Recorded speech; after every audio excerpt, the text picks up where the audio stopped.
So ayun na nga guys, no, bukas na pala gaganapin ang sack race ng Team Kangaroo sa Grotto ng Patak, Santo Tomas. So lahat po ay pwedeng sumali, bata, matanda, basta make sure lang po na wala po kayong sakit sa puso, asthma, at aware naman po kayo na kaya nyo pong magtalon-talon kasi as per sa video po na pinakita namin ng teaser kahapon, meron pataas po yung hagdan na yon. Hindi po ito yung sack race na kalimitan po natin ginagawa na paikot na po sa upuan. Ito po yung sack race na tataas po kayo sa hagdan ng Grotto ng Patak. So, bawat team po, bubuuin po ito ng 3 membros. Kung kaya yung mga kaibigan nyo po, bumuo na po kayo ng isang team, 3 po kayo doon sa isang team po na yon. So, ang kailangan nyo lang pong dalhin bukas, huwag nyo pong kakalimutan dahil hindi po kayo makakasali kung wala po kayong dalang una, helmet, at saka po yung sako po na gagamitin nyo. And kung may gear po kayo nilalagay po dito sa mga siko nyo, okay lang po, much better po yun para safe po tayong lahat. Kasi hindi naman po natin naiwasan yung mga konting mga, alam nyo na,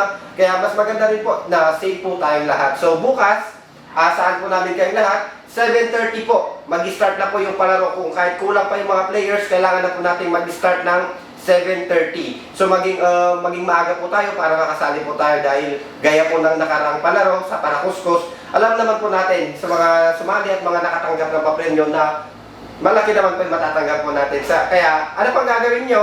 Sali na po kayo bukas, asahan po namin kayo.